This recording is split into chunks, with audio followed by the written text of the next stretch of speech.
왜 우리 장은 누구랄까입니다. 예. 한 세기 전 심지어 롤드 레이건이 대통령이었던 최근까지도 인간의 유전관에 사는 미생물을 분석하는 방법 없었다. 초기 분석법은 집한 미생물을 배터리 접시나 배양 배지에서 키우는 방식으로 조잡하고 불안정했다. 험기 썩은 종은 대기나 산소에 노출되면 죽음으로 이 투박한 방법은 배양할 수가 없었는데 사람은 마이크로박테리움은 산소 없이 살아가는 현기성 미생물로 가득하다. 열쇠 구멍을 통해서 9m에 이르는 사람의 유전관을 보는 것이나 다른 방식이었다. DNA 표지자를 인식하는 새로운 방법은 이전에는 확인할 수 없었던 현기성 미생물을 포함한 미생물 우주를 드러내었다. DNA 분석 법은 식물 DNA에 있는 암호 미생물을 직발하는데 이 암호는 종과 균주마다 독특하면서 산소의 유무에 영향받는다. 이 방법으로 현대의 붕괴의 요인에 노출되지 않는 고대인의 마이크로바이옴을 상세하게 비교할 수 있다. 분석 결과는 현대 마이크로바이옴이 과거 마이크로바이옴과 확연히 다르다는 사실을 보인다. 놀라운 결과는 이다. 그림 멀지 않은 증조부님 세대만 생각해봐도 비만, 이형, 당뇨병, 자가면역 질환, 사회적 고립감은 지금보다 적었고 글리포세이트와 다이어트 탄산음료, 흔한 공업 화학물질에 노출된 경우도 드물다. 뼈, 화석화된 분변, 치태에 남아있는 고대 마이크로바이옴 분석 결과에 따르면 수천 년 전에는 인간 안에 거주하는 미생물종이 지금과는 매우 달랐다. 놀라운 점은 전 대륙에 걸친 고대 문명의 마이크로바이옴 사이에서는 상당한 공통점이 드러났다는 사실이다. 일대지역 동굴에서 발견된 표본과 부기도, 영구동, 토태, 미이라에서 수거한 분변의 마이크로바이옴은 상당히 유사하다. 가장 큰 차이를 드러낸 것은 고대 마이크로바이옴과 현대의 마이크로바이옴이다. 수렵 채집 사회에서 농경 사회로 발달하면서 인간의 마이크로바이옴 구성은 식단의 변화를 수용하기 위해서 변화했다. 섭취하는 식물의 다양성은 줄어들었고 옥수수나 밀처럼 전분이 많은 곡물에 대한 의존도가 늘어났다. 이후 도시와 항생제 노출, 곡물, 설탕 가공식품 확산으로 인해서 마이크로바이옴 구성은 더욱 크게 변했다. 최근까지는 항생제부터 아이스크림까지 수많은 요인이 인간의 몸에 거주하는 마이크로바이옴을 바꿔놓았다.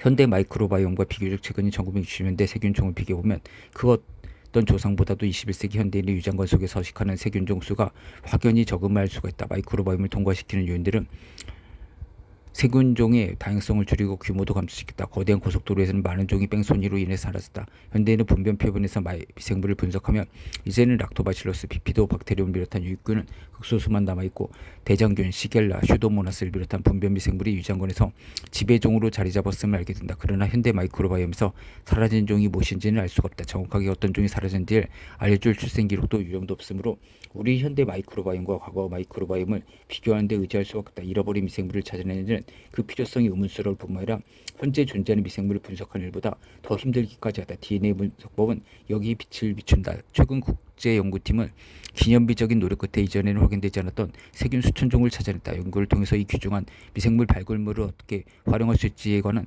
흥미로운 사실이 많이 밝혀질 것이다.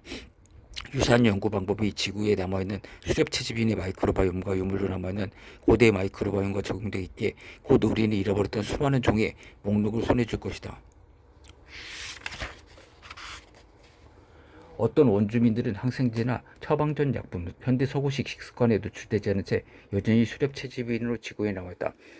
이들은 장내 마이크로바이옴을 살펴보자. 이들은 뿌리와 덩이줄기를 캐내려 땅을 파고 창을 던져서 다음 식사거리를 사냥하며 강물과 시냇물을 마시고 차를 타지도 휴대전화로 통화하지도 않는다. 탄자니아의 하드자족, 페루의 마체츠족, 브라질 열대우림의 아노마미족 같은 원주민의 장내 미생물 균총과 현대인의 장내 미생물 균총을 비교해보면 마이크로바이옴 구성이 서로 매우 다르다. 고대인 분변 화석과 뼈와의 비교 분석은 비슷한 결과다. 원주민들은 현대의 마이크로바이옴에는 없는 수많은 종을 갖고 있다. 흥미롭게도 이 부족들은 서로 멀리 떨어져 있거나 다른 대륙에 사는데도 장내의 미생물 균총이 기이할 정도로 유사하다. 동아프리카 하드자족과 페루 열대우림에 사는 마체츠족의 장내 미생물 균총은 비슷하지만 두 부족은 다른 대륙에 사는 원주민들로 서로 접촉했을 가능성은 없다. 서로 다른 문화와 대륙 사이의 보기 드문 유사성을 통해서 우리는 원주민들의 마이크로바이옴이 석기 시대인 마이크로바이옴을 간직했다고 추측할 수 있다. 현대 마이크로바이옴 붕괴가 시작되기 전 조상의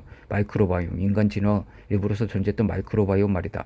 21세기를 살아가는 우리 의 수상한 마이크로바이옴은 예외적 존재인 것이 확실히 보인다. 세균종은 결핍인에서 현대인에게 여러 질환이 나타난다면 잃어버렸거나 결핍된 종을 복구하면 되지 않겠다는 생각이 이어진다. 최근 연구에서 보스턴 어린이병원 연구자들은 식품 알레르기 겪는 아기들의 장애에 결핍된 클로스트리디아 균주 몇 종을 이식했으며 이 치료가 아기들의 건강 상태를 회복시킬 가능성을 보였다는 사실을 보고했다.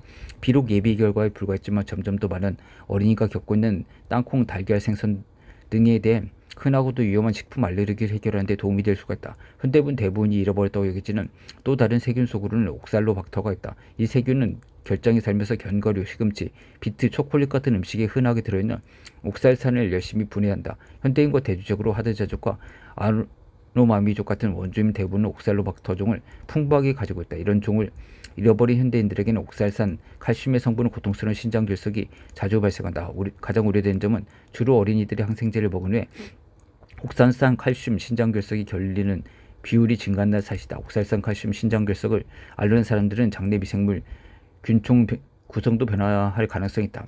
메타노브레비박터 스미시 같은 종이 증식하고 락토바실러스 프렌타름 같은 종은 사라지거나 줄어드는 시기다. 그러나 이 과정은 옥살로바터 종의 소실 중심으로 일어나는 것처럼 보인다. 미피도박테리움 인펀티스는 또 다른 미생물 사상자로 90%의 신생아에서 사라진 상태다. 신생아의 건강과 성장에 상당한 이점을 제공하지만 어머니에게서 아이에게 전달되지 않았고 항생제에 노출돼서 사라진 것이다. 미피도박테리움 인펀티스가 없다면 아기들의 장은 분변에 나타나는 대표 세균종이 장내 세균